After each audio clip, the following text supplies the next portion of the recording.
The hidden reason why America's fastest-growing cities are doomed to fail. The bathtub ring towered like a warning label around Lake Mead. Intake pipes sat exposed to air that felt hotter than the concrete. Pumps rattled through the evening as a city of 5 million waited for water that might not come tomorrow. They didn't know it yet, but growth had outrun the map. To understand why Phoenix, Las Vegas, Salt Lake City, and the Front Range kept booming while the water shrank, skip the politics. This is physics and geography. The Colorado River was overpromised on paper. Aquifers were drained like one-time batteries. Heat made everything thirstier. Homes, jobs, and whole economies leaned on vanishing supplies. The desert ledger, limits written in stone. Start with the land. The baseline here is aridity, not drought. The desert doesn't fail when rain doesn't fall, it behaves as designed. Precipitation is low and wildly variable. Summers load the atmosphere with heat that pulls moisture from soil and skin. Evapotranspiration wins most days. Even when clouds deliver a rare burst, the sun and wind claw back their share before the water can settle. Think in budgets. A hydrologic budget has inflows and outflows, precipitation, snowmelt, groundwater recharge in, evaporation, transpiration, runoff, and pumping out. In the Sun Belt and the Mountain West, the climate stamps a deficit at the bottom of the page almost every year. A surplus isn't the rule, it's the exception that misleads newcomers. People see lawns and lakes and assume stability. The ledger says otherwise. Snowpack is the original reservoir. High mountains store winter as crystalline credit, then release it as spring and early summer melt. That timing worked for smaller populations with smaller demands. Now the mismatch is obvious. Peak melt is shifting earlier with warmer springs, while peak urban and agricultural demand leans later into summer heat. The tap that matters is a sloping curve on a thermometer, not a valve in a plant. And as the snowline climbs, more storms fall as rain that runs off quickly instead of lingering as snow that feeds rivers slowly. Storage shrinks, timing slips, and the gap widens. Look underfoot. Much of the desert's skin is fast. Thin soils over hardpan or bedrock shove water sideways, not down. Intense monsoon bursts carve arroyos and send chocolate water roaring into dry washes, then onward to evaporation basins. Flash floods are spectacle, not savings. They cut roads, uproot cottonwoods, and then vanish into thin air. Groundwater gets a sip. Most of the glass tips back to the sky. One wet year is a mirage that comforts budgets. The climate here isn't defined by averages, it's ruled by swings. Multi-decadal droughts, real mega-droughts, are part of the historical pattern, and recent reconstructions show the 21st century slump competing with the worst in more than 1,000 years. You don't fix a long arithmetic problem with a single lucky roll of the dice. A big snowpack buys time, not a trend. The mind loves a comeback story, the ledger doesn't. Now look at what humans tried. We ran water uphill against geography. The Central Arizona project slings the Colorado River more than 300 miles and lifts it thousands of feet to reach Phoenix and Tucson. Canals thread the valleys, stitching suburbs to rivers that lie over the horizon. Reservoirs, Mead, Powell, dozens more were meant to tame timing and turn a fickle river into a machine. For a while, it looked like triumph. The ledger even flashed black during wet decades. But the interest never stopped accruing in heat and evaporation. Here's the quiet math. The surface area penalty. Spread water across a sun-baked landscape and you invite the air to drink first. Large reservoirs create vast mirrors that reflect beauty and shed gallons. On windy afternoons, whole neighborhoods' worth of supply can vanish skyward. In a cooling climate, that's manageable. In a warming one, it's a leak you can't cork. Meanwhile, cities grew. They paved washes, built cul-de-sacs along canals, and trusted engineering to outrun physics. For a while, it worked because of borrowed reservoirs. The big lakes behind the big dams were time machines. They captured the surplus of earlier, wetter decades, some of it a historical fluke inflated by early 20th century wet years, and let people withdraw it slowly while the new climate settled in. You could pretend the river was flat, predictable, and generous. You could layer subdivisions and data centers onto an old snowpack without feeling the pinch. But the hydrologic budget never forgot the true balance. The desert ledger kept the columns straight, inflows scribed by shrinking snowpacks and drier soils, outflows lifted by heat, lawn culture, sprawling lot sizes, and year-round cooling loads. Agriculture still drank most of the region's water: alfalfa fields, cotton, pecans, lettuce, and dairies feeding national markets. Cities pointed at conservation success: low-flow fixtures, turf rebates, leak detection, and those mattered. Yet the climate raised the bill faster than savings could bank. Each degree of warming is a new line item. Each hot night pulls moisture where cooler nights used to pause the meter. Consider the ground again, below the canals, beyond the dams. Alluvial fans and deep basins hold water laid down over millennia, but those aquifers aren't lakes on demand. Recharge is slow in deserts, throttled by scant rain and fast runoff. When pumping outpaces recharge, the ground settles a little, then a lot. Storage space collapses and never returns. Pipes and canals crack, streets tilt. That's the physical world writing invoices in concrete. People sometimes ask, why not just move water around until it fits the growth? Because the map is shaped by gravity and climate, not preference.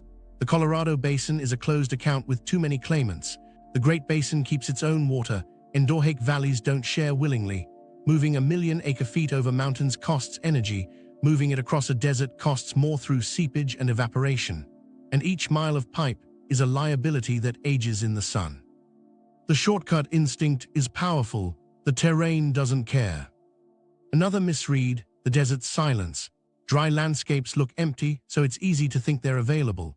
But ecosystems here run on a razor's edge: riparian corridors, desert pupfish pools, cottonwood galleries, saline lakes that host migrations. Take a little and you can take a lot by accident. Dust storms rise from exposed lake beds when rivers fail to reach the shore. Air quality turns into another water story, and health joins the ledger. So how did millions arrive if the ledger is negative? Because those borrowed reservoirs, on the surface and underground, extended grace. Because the timing of the 20th century growth spurt overlapped with river years that looked normal on paper and generous in memory. Because engineering solved yesterday's timing problem with canals and pumps, and it felt like the future could be forced to fit. Meanwhile, something else was happening. The legal promises wrapped around the river didn't match the water in the channel. The paperwork was written in wet ink, literally measured during unusually fruitful years. The ledger wasn't just physical, it was legal fiction stacked on physical decline. And the lakes that once buffered that mismatch started falling, the bathtub rings climbing higher, the intake pipes creeping toward the air. This was the moment everything changed, when the lake levels dropped enough that cities could see the end of the straw. From there, the narrative moves from the rock and the sky to the signatures and the dams. If the land sets the limits, the river carries the arguments. And in the American Southwest, the biggest argument flows through a single overpromised vein. The mirage of abundance, over-allocated rivers. To see how the river became a promise it couldn't keep, go back to the 1920s. The Colorado River Compact split the basin into an upper and lower half and assigned each side a number that looked conservative on paper because the paper years were wet. Stream gauges captured a plump moment in a lean century. The math locked in roughly 15 million acre-feet per year, plus a later obligation to Mexico. The river rarely delivers that now. Paper water exceeds wet water. Upper basin states, Colorado, Utah, Wyoming, New Mexico, were told they could develop later and still meet deliveries downstream. Lower basin states, California, Arizona, Nevada, built early, leaned hard, and watched cities and farms flourish under contracts that assumed the flow was stable. Then there was Mexico's treaty allocation, added in 1944, and almost nobody counted the invisible user that's always first in line: evaporation. Sun and wind take their cut off the top. Lake Mead and Lake Powell turned this mismatch into a long illusion. They acted like time machines, letting the lower basin pull steady volumes while the upper basin banked snowpack as blue walls behind Glen Canyon Dam. When the 21st century warmed and precipitation sagged, the lakes drew down rather than the taps. We kept the lights of the strip on, the sprinklers ticking, the alfalfa fields green, because the decline was hidden behind concrete. Here's what cities learn to love: return flows. When a household uses water indoors, showers, sinks, toilets, most of it cycles back through treatment plants and returns to the river or the lake, crediting the city again. That's how Las Vegas cut total withdrawals while adding people. But return flows don't help water sprayed into the desert air. They don't help with evaporative cooling towers or lawns at noon or fountains in August. Consumptive use is what counts, what leaves the system for good.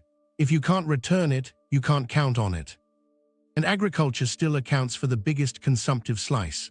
On paper, a desert subdivision looks thirsty. In reality, 1,000 acres of alfalfa uses more water than 1,000 backyards, even with turf. That's why cities often point to farms when they talk about conservation. But switch the lens. Those crops feed dairies and export markets. The water rights are senior. The communities built around them have their own claims to history and survival. Moving water from fields to cul-de-sacs isn't a costless swap. Jobs shift, soils dry, and rural economies hollow.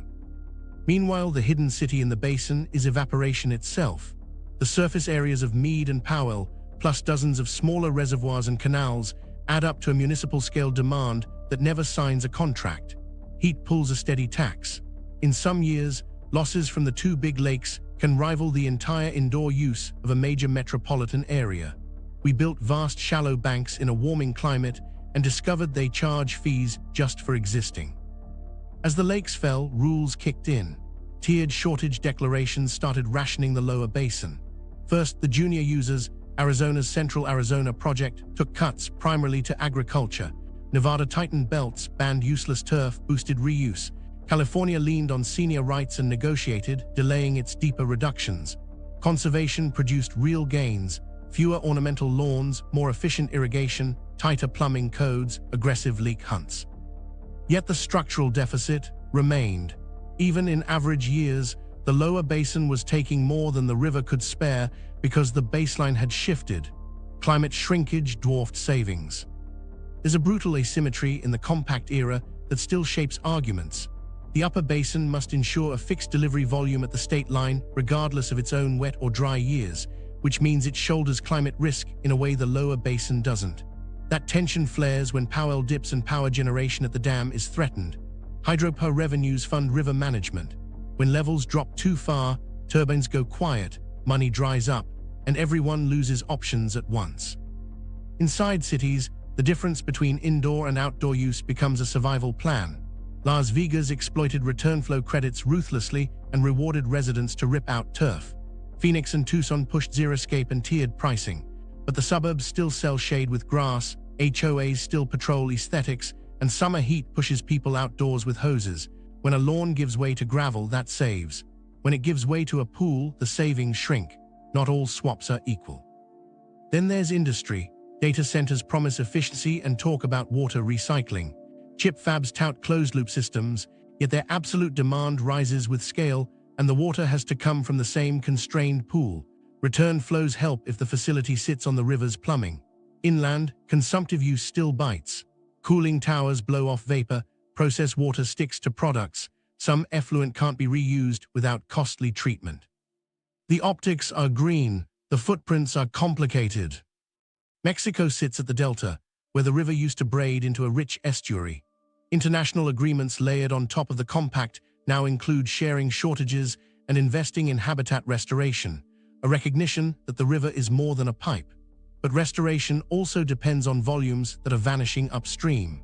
What used to be a perennial river reaching the sea now often ends in a patchwork of engineered pulses and managed wetlands. Look closely at paper water. Water rights, contracts, allocations, suballocations, these instruments trade like currency. Cities bank credits, lease shares, and swap priorities to meet growth.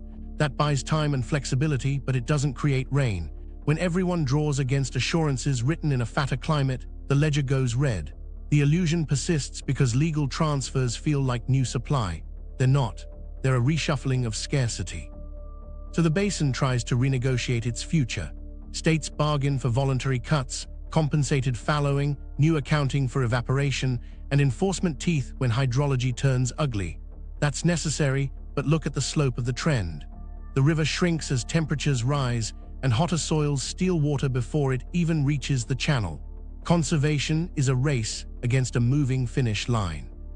Meanwhile, cities run a parallel play, import less visible sources. They mine deeper groundwater to offset surface cuts. They expand recycled water to parks and industry. They push stricter landscaping codes and ban non-functional turf. All smart. And yet, each gain is eaten by the math of heat and growth. If the river is the main artery, these are capillaries. Useful, not sufficient. Here's the pivot that matters. When the surface runs thin, people drill. Beneath the feet of the fastest-growing metros sits a one-time bank of ancient water. It's tempting because it's close, it's cold, and you don't need a federal negotiation to turn it on. But unlike a river that refills with each winter, that bank takes centuries to recharge. The next chapter isn't about contracts. It's about what happens when the overdraft notices arrive underground. The one-time bank, aquifers you can drain only once.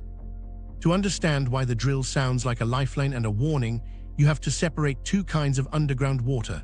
There's renewable groundwater, shallow layers that refill slowly from local rain and snowmelt seeping through soils.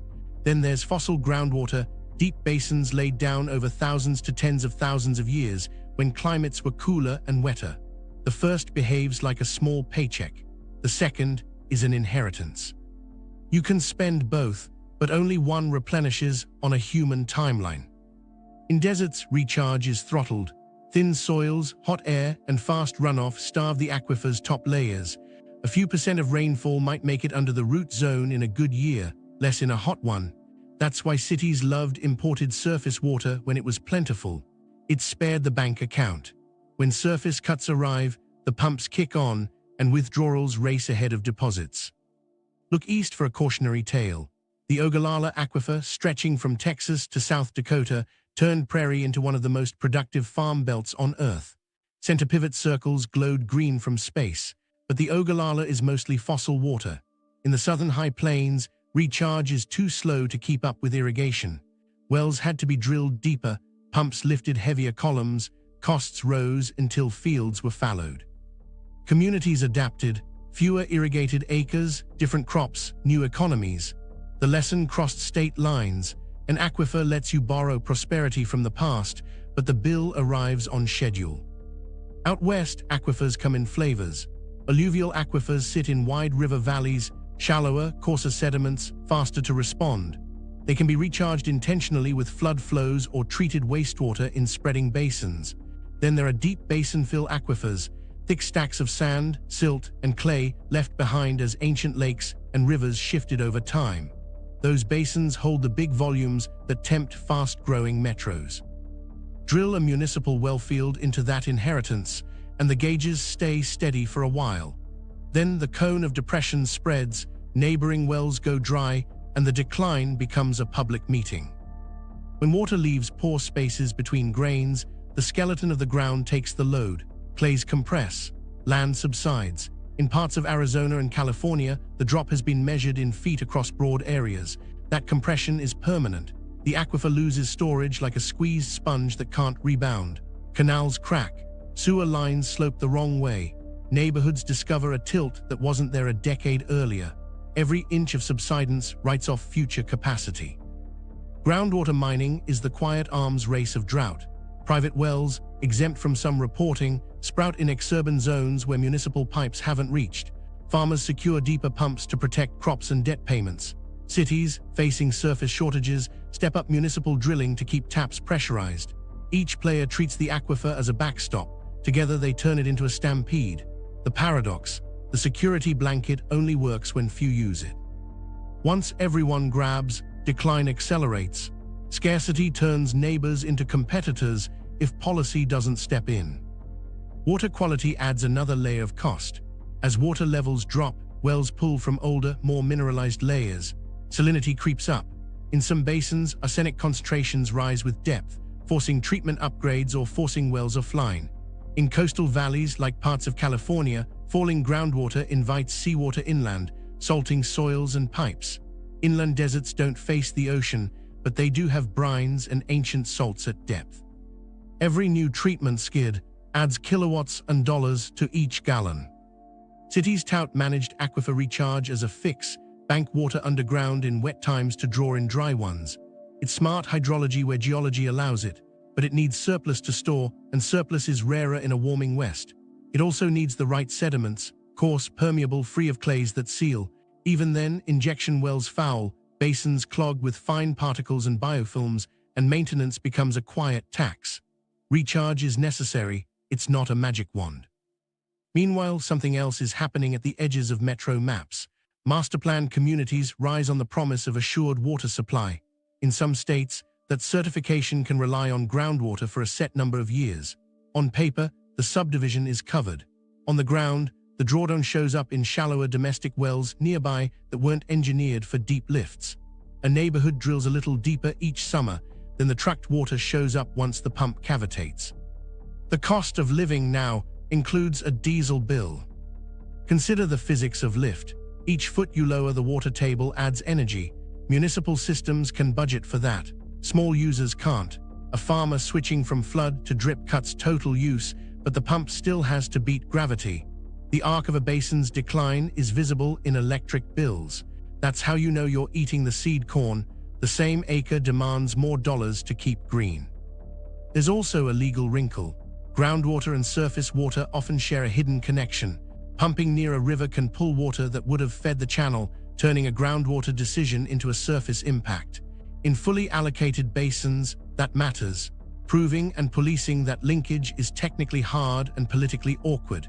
But the river doesn't care about paperwork. If the gradient points toward your well, the stream pays. Add climate and the pace quickens. Hotter soils suck up more of each storm, reducing deep percolation. Intense bursts run off before they can soak. Snowpacks that lingered into late spring once fed valley aquifers via slow release. Earlier melts and rain-on-snow events spike flows when recharge windows aren't open. The aquifer gets skinnier inputs and faces fatter straws. Micro-stories make the math human. A small town outside a booming metro loses pressure across a weekend. The culprit isn't a broken main. It's a subdivision 5 miles away that finished its well field and started testing.